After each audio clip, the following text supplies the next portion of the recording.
How to tune a skimmer or make adjustments that create more or less foam, increasing or decreasing the organic content of that foam deliberately, and then adjusting the water level to perfect how we collect that foam. You'll know that you've done this right when the cup is consistently filled with organics from the tank, but more so when it's an effective tool for managing nutrients. Reducing reliance on other gear and monthly testing is confirming that your tune is working. 80% of the answer can be summed up in just a few sentences. If your skimmer isn't producing anything, just a boiling state at the top, too much air is likely the cause. Tune down that air and fix that. If your skimmer is producing something, but you think it's underperforming, then tuning up the air in the skimmer is the first tuning step. The wedge or gate valves are used for fine-tuning water level and collection after that. That said, the nuance of why we tune this way, how it can be done on virtually any skimmer, and other performance tweaks is what most of you are here for. The first encounter most of us had with an organic-laden bubble is blowing one. Dip a wand in water and organics, blow through it, and the air gets encapsulated with layers of water and organics holding it all together. Done right, the bubble leaves the wand and then floats away. As relates to today's topic, in some ways the skimmer neck is essentially our bubble wand, where our skimmer pump uses millions of tiny bubbles to strip the organics from the water in the skimmer body. Those bubbles travel to the top of the skimmer, where most pop and then concentrate the organics that they had on other bubbles at the top of the skimmer, creating a foam head. The air released from all those popping bubbles now blows through the thicker foam and our skimmer neck, pushing all that foam up until eventually it flows over the edge into our cup. That's what it should look like when tuned correctly. However, a poorly tuned skimmer won't work that way. When tuning, there are 5 performance states of a skimmer that are worth noting. 2 non-functional states we call boiling and whitewater, one simply labeled as inadequate, and other 2 functional states that reefers refer to as wet or dry. Our goal is the middle, between wet and dry, we refer to as frothy. Where you land in that is the result of understanding how this all works and applying it intuitively to your tank's needs. Step 1, consider what goes into a bubble or the dynamics of the simplest form of bubble engine. How air, contact time, and organics can be tuned to create a proper bubble. This is an example of the most basic form of bubble machine, one of the box producing tons of bubbles. The airflow, air contact time, and spinning wand are all tuned or engineered to the amount of organics in the solution that it came with. Works awesome. Well, a skimmer is much more complex than this bubble machine. They share some functional principles. For example, with this one, we intentionally reduce the effectiveness by diluting the bubble solution with water and decreasing the organic content. Now the engine performs less efficiently, sputters, bubbles pop, and produces just way fewer stable bubbles. At the surface, you might think this is just a net result of fewer organics in the water, and that's partially true, but it's also because the bubble engine's fast airflow is tuned too high for the weaker bubbles now that contain less organics encapsulating them, that's causing them to pop before they even leave the wand. The bubble engine is just poorly tuned to the lower organic solution. Going back to the reef tank, similar to that with today's high velocity modern skimmers that sometimes are still put on low organic loads from minimal feeding or because they have a lot of other effective filters, the skimmer often sputters, bubbles pop, and it just produces way fewer stable bubbles. At its worst, a dysfunctional state we refer to as boiling, where a skimmer resembles a boiling pot of water. There are tons of air bubbles in the body, but they're all popping at the surface. No foam is forming, and the skimmer's really not removing a material amount of waste. Presuming there are organics like food and waste in the water that can be removed, the non-functional boiling state can be the result of 2 things. One is undesirably high water flow and air injection rates that cause surface turbulence at the top of the skimmer. Rather than the bubbles collecting organics from the water as they rise through the skimmer body, popping then concentrating the organics at the top, the highly turbulent water is flushing all those organics back down into the body and then exiting the skimmer. This is more common in a lower fed organic tank with a small skimmer body and somewhat oversized pump. In this case, tuning down the bubbles and water flow can reduce the surface turbulence, allow the organics time to concentrate and form that desired stable foam. The second cause of the dysfunctional boiling state is the velocity of the air flowing through the neck of the skimmer hasn't been tuned to the organic content strength of the foam. The high velocity of air is just popping the weaker foam before it has a chance to create a more stable foam head. Again, tuning down the air velocity through the neck can protect the weaker, lower organic bubbles, allow them time to concentrate and rise. Some still popping and releasing the organic content, but now doing it inside the skimmer neck above the water level, and now those weaker bubbles that are popping are coating the foam head in additional organics, creating a stronger network of organic-laden foam. Back to these bubble machines, they give a pretty good visual representation into the velocity effect. With the full organic solution tuned to full airflow, we create a string of large rapid bubbles. However, if we dilute the density of organics in that solution, we get a weaker bubble that almost always pops before it can fully form. However, what's interesting is what happens when we obstruct the air intake and reduce the airflow. The high organic solution continues to make bubbles, just slower, but the lower organic solution now transitions from a non-functional popping state to one that's actively producing stable bubbles. The bubbles are still a bit more delicate, but the lower air velocity is allowing that bubble to form and not immediately pop. That's the effect that we're looking for in our skimmers. Tune them to an optimal result considering all factors. There's a second non-functional state very similar to boiling, we refer to as whitewater. In this case, the boiling state is just raised to the surface of the skimmer neck using the gate valve or wedge pipe, and now boils whitewater into the cup. This cup often fills rapidly with near clear solution and removes a lot of water but not many organics. The whitewater state is very prone to becoming overactive and overflowing with small increases in organics like a single feeding or small changes in sump water levels. Solution to whitewater is very often just tuned down the air as well. The third state is what we'd simply refer to as inadequate. The skimmer is working to some degree but not pulling out much, and because of that, nitrate, phosphate, and related pollutants are rising month after month. This might be because the skimmer itself is simply inadequate to the task, but it also can be the result of an inadequately tuned skimmer. When the skimmer is working inadequately to the task, attempt a tuning solution before considering a replacement. Tuning alone can increase the quality of the foam produced and the organics removed from the tank at no cost. As an example, look again at the bubble engine, specifically the example where there's full organics. When the airflow is obstructed, there's a stable production of bubbles, but when we remove that obstruction and increase airflow, bubble production goes up rapidly.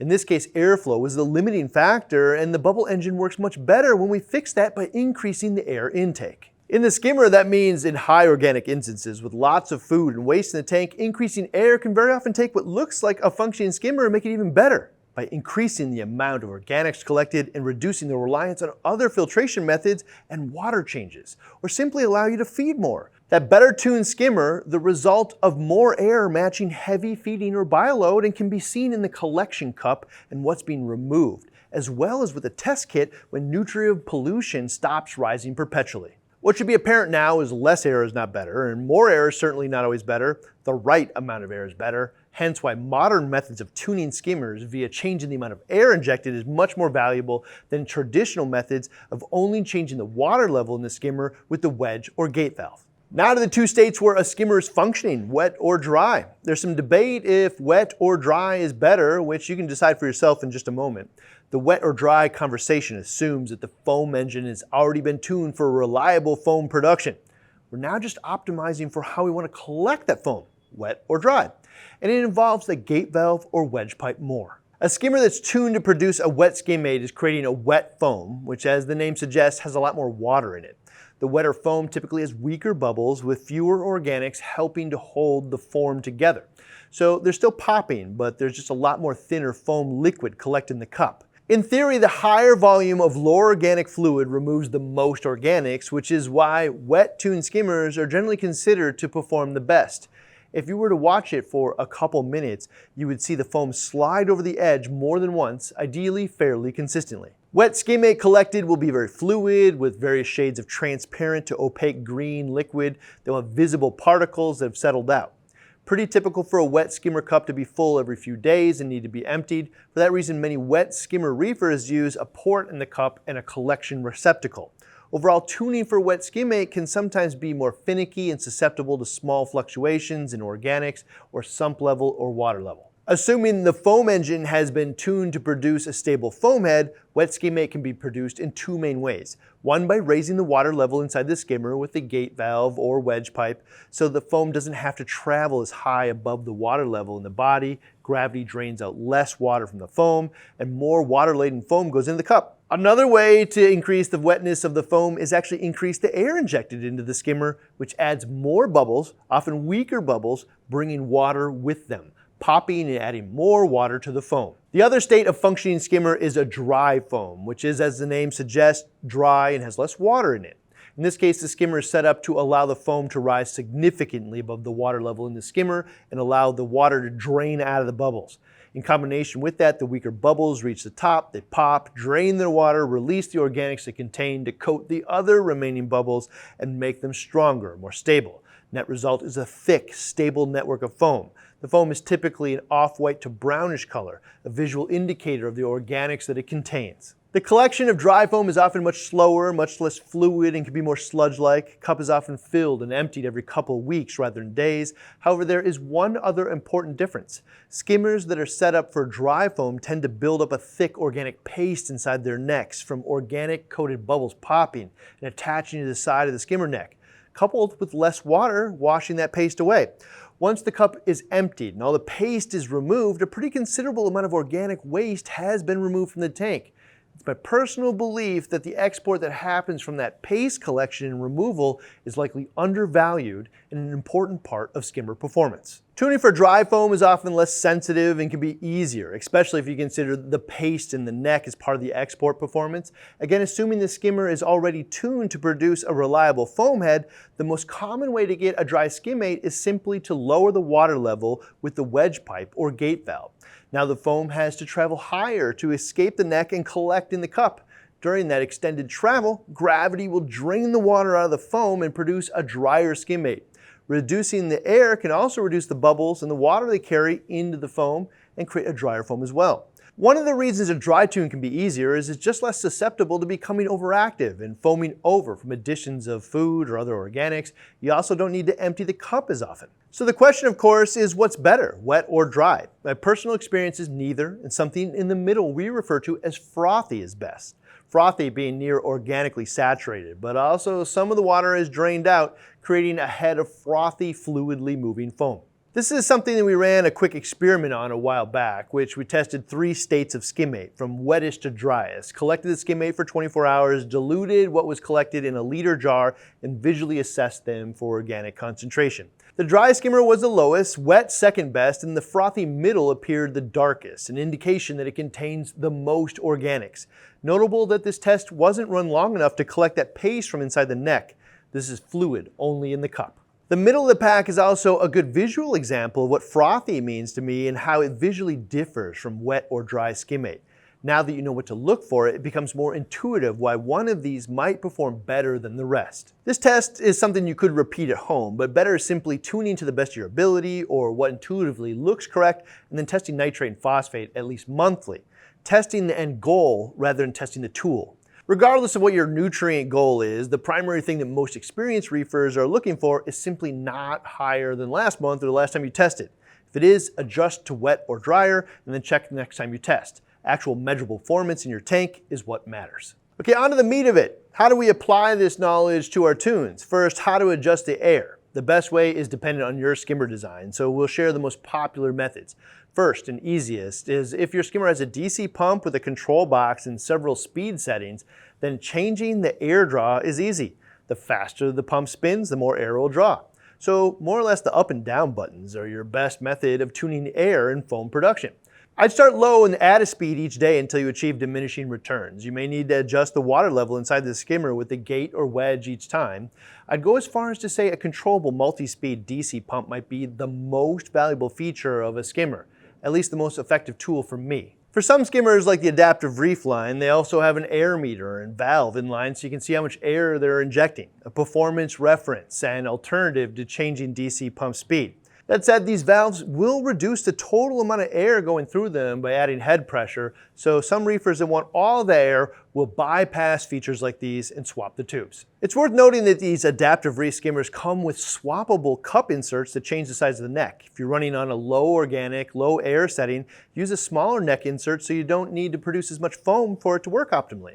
If you use the higher air settings, use a larger neck sizes to accommodate that higher volume of air, but at a lower velocity that protects the bubbles. This is a somewhat unique skimmer in that it's designed to work in a wider array of environments, potentially transitioning from when you start the tank with just a few fish to when it's fully stocked with 5 times the fish and related food input. Nios is an example of a more affordable single-speed AC skimmer with an air adjustment built in, a small knob at the top that can be opened or closed to increase or decrease air intake.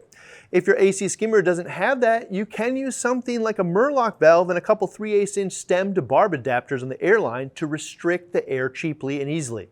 Only notable is removing air from a fixed-speed pump will significantly increase the water flow through it, decrease dwell time in the skimmer, and require adjustments to the internal water level via the gate or wedge valve. The air valve method can work, just not as ideal as slowing down a DC pump speed. Alternatively, with a single-speed AC pump-driven skimmer, another way to tune is leverage head pressure. Say you need to reduce air because your skimmer is in that boiling or whitewater state. Reducing the water level an inch or two in the sump can add head pressure to the skimmer pump by making it work harder to fill the skimmer. Net result is it pumps less water and injects less air as well, just by lowering the sump level. If lowering the sump level is not possible, then raising the skimmer up by putting it on a skimmer stand will have the same net effect of reducing air and water flow by increasing head pressure on the skimmer pump. The inverse of that is also true. If you want more air on a single-speed AC-driven pump skimmer, then raising the sump level a couple inches will decrease how hard the skimmer has to work to fill the skimmer, allowing it to increase both water flow and air injected into the skimmer. To give you a window in this, we tested the Nios Quantum 160 skimmer running at 5 inches of sump height, where the airflow is just 4.81 liters a minute being injected in the skimmer. But when we raise the water level in the sump back up to 8 inches, where the pump doesn't have to work as hard, it sucks in roughly 35% more air at 6.51 liters a minute. There's also what I describe as maybe the ideal method of controlling air intake, which is on a recirculating skimmer that it has separate air and water feed pumps. One pump's sole function is to feed water and organics into the skimmer. This pump carries all the head pressure of filling the skimmer and maintaining water levels inside the skimmer above the sump levels. The other pump's sole function is air injection within the skimmer, recirculating that water and air over and over. The reason I say this is ideal is because that recirculating air pump operates with effectively little to no material head pressure because it's sucking in water from within the skimmer and then releasing it within the skimmer as well. With DC models, you're also adjusting air near completely independently of every other major tuning function, making them the most precisely adjustable tunable options. The Reef Octopus Regal recirculating option being the best, easiest to tune, and most consistent skimmer I think that I've ever used because of that. The only caveat is most recirculating options are designed to be used externally, often outside the sump, and typically very large with lots of pipes, making it a hard fit for many tanks, and also much more work to perform maintenance on.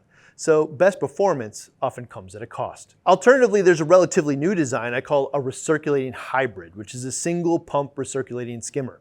MaxSpec's Air Aqua really the only example of a recirculating hybrid.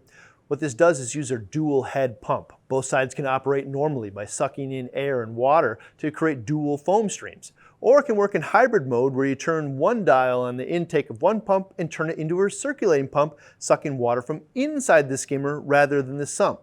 By doing this, you effectively double the dwell time for the organics inside the skimmer.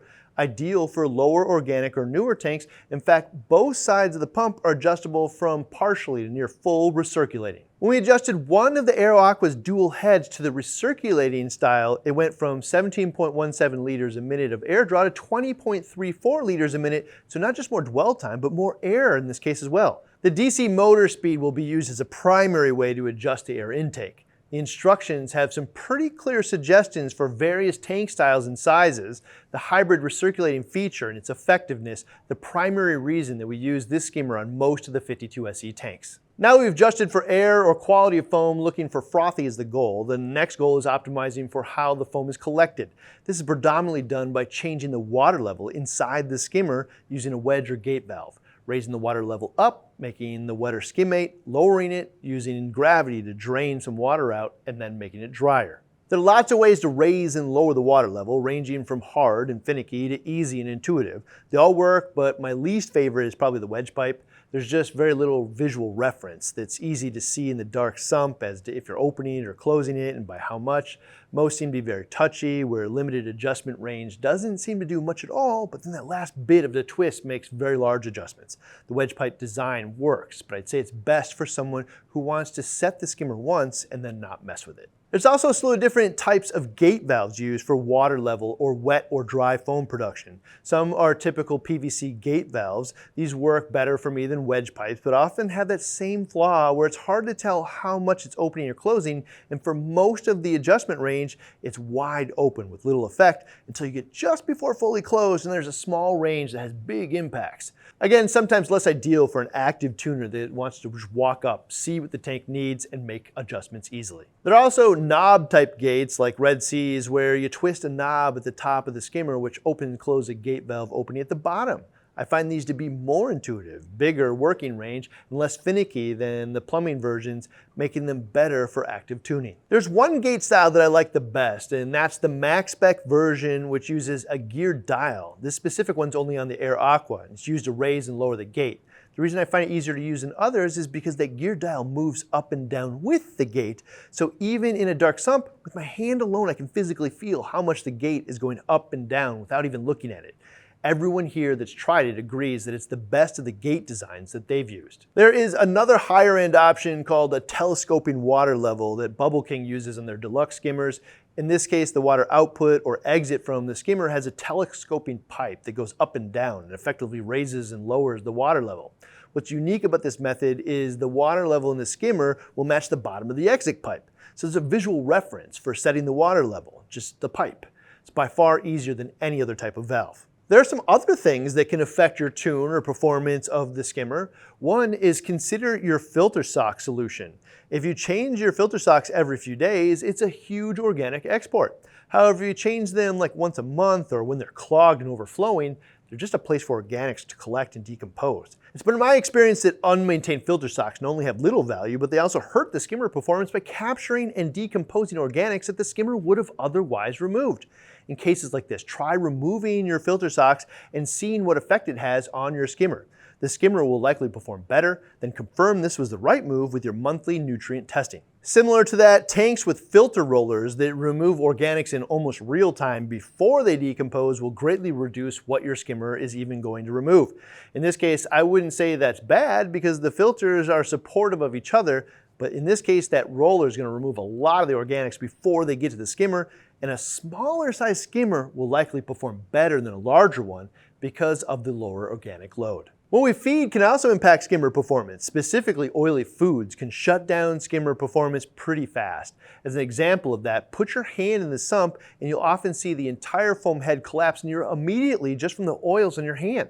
As a personal experiment, try feeding various frozen or dry foods and see how the skimmer responds both immediately within a couple of hours or weekly performance. Changing foods may be a particularly useful solution on entry-level skimmers without a lot of other performance options. This was part 6 of the Brstv guide to protein skimmers. The entire thing can be found right here. If you like this series, we have a Brstv guide to basically everything reefing, so subscribe right here and check out the channel page. We'll see you in the next one, Brstev's guide to filter socks, fleece rollers, and particulate filtration.